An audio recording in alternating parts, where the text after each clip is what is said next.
Welcome back sa Pinoy MD mga kapuso at syempre ngayong umaga, sabi ko nga kanina, makakasama natin ang ating resident dermatologist na si Dr. Jean para sagutin na ang mga FB questions nyo for today. Good morning, Dr. Jean. Good morning, Colin. Of course, good morning po sa lahat ng nanonood ngayon ng Pinoy MD. Doc, ang ating unang tanong, eto na. May iwasan daw ba ang pagkakaroon ng warts? Ang tanong na yan mula kay Melinda Abian. Although hindi 100% na magagaranti na maiiwasan talaga ang warts, may mga paraan para mabawasan ang chances na magkaroon nito, no? Well, unang-una, no, ang warts kasi ay nakukuha sa mga taong meron ding warts. So, mas maganda na umiwas tayo dun sa mga taong alam natin talaga na merong mga warts, no? Pangalawa, no, nakukuha rin ito from mga objects na hinahawakan ng mga taong may warts. Pangatlo, no, nakukuha rin ito kapag tayo may mga sugat sa kamay, no, or may mga sugat sa paa. So, ina-advise natin na talagang dapat lagi tayong maghugas ng kamay, no? May mga taong mas prone to develop warts. Yan yung mga taong low ang immune system o mababa ang immune system. Kung kaya't ang warts commonly ay lumalabas kapag halimbawa during pregnancy or pag nagkaroon ka ng sakit or lagi kang puyat or stressed out ka. Kaya importante, kumain po tayo ng mga healthy na pagkain and of course, pwede rin tayo uminom ng supplements, no? And of course, matulog po tayo ng kumpleto. Usapang varicose veins naman tayo sa tanong na ito.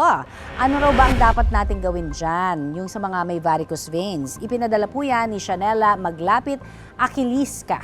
Well, ang varicose veins actually nakukuha yan kapag ikay laging nakatayo. Pag lagi tayo nakatayo or nakaupo, i-minimize natin yun. Magkilos-kilos tayo, no?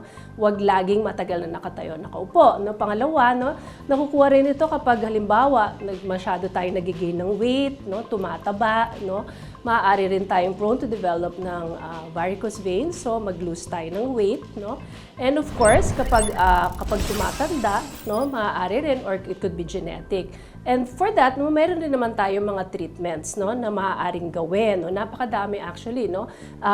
The gold standard for varicose veins is still sclerotherapy, no.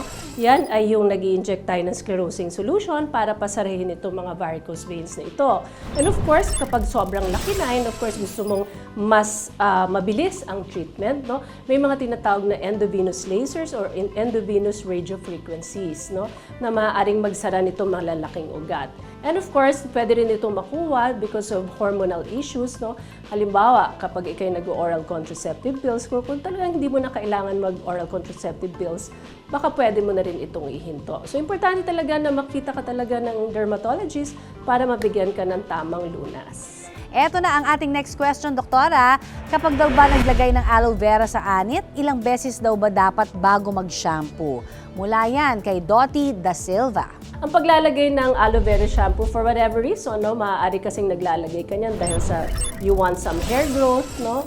Or halimbawa, gusto mo lang ma-moisturize ang iyong scalp, ay pwede naman, no? Yun nga lang, wala naman talagang exact, no? Exact na time na sinasabi kung gaano mo katagal na pwedeng ibabad ang aloe vera kasi hindi talaga kompleto ang pagsasanay kung sa tamang paggamit ng aloe vera, no? So, maaaring after 20 to 30 minutes, you can wash it off, no? Para mas safe. Kasi baka naman, pag sobra mong pinatagal, baka ma-irritate ang iyong scalp, no?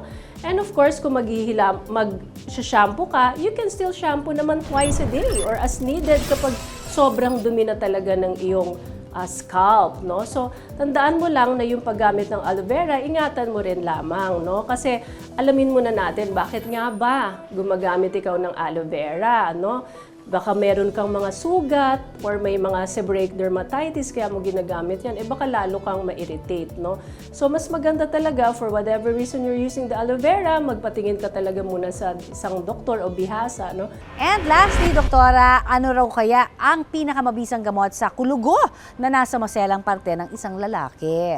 Yung mga kulugo na yan, it's also called warts caused by human papillomavirus. Kagaya yan ng mga flat warts. Yun nga lang, marami kasing klaseng human papillomavirus. There are 20 kinds, no? So, iba ang human papillomavirus ng common warts, no? Ng flat warts, at iba rin naman yung mga genital warts, no? Yung genital warts kasi talaga, it's sexually transmitted, no? So, pero nagagamot naman yan, no? In fact, no, dapat talaga may mga vaccinations na rin sa mga kababaihan, no? Yung parang for for prevention of cervical cancer, no? Kasi itong genital wart sa mga kababaihan can actually cause cervical cancer, no? Kapag ikay meron na nito, no, may mga treatments naman na pwede tayong gawin, no? Umpisahan natin yung mga pamahid, no? May mga creams that can help, no, cure mga genital warts kagaya ng mga tinatawag na imiquimod or yung mga podophyllin, but of course these are under the prescription of a dermatologist and under the supervision, no? And also, dapat din sinusunog yan, no? Sinusunog yan by means of cold therapy or cryotherapy. Sinusunog yan by spraying, parang a solution na mag-freeze doon sa mga warts na yon para masunog siya. And pwede rin naman siyang sunugin by electricity. Yan naman yung electrocautery. And pwede rin siyang sunugin by using gas, no? Which is carbon dioxide laser, no? But of course, ang pinaka-importante dito is prevention, no?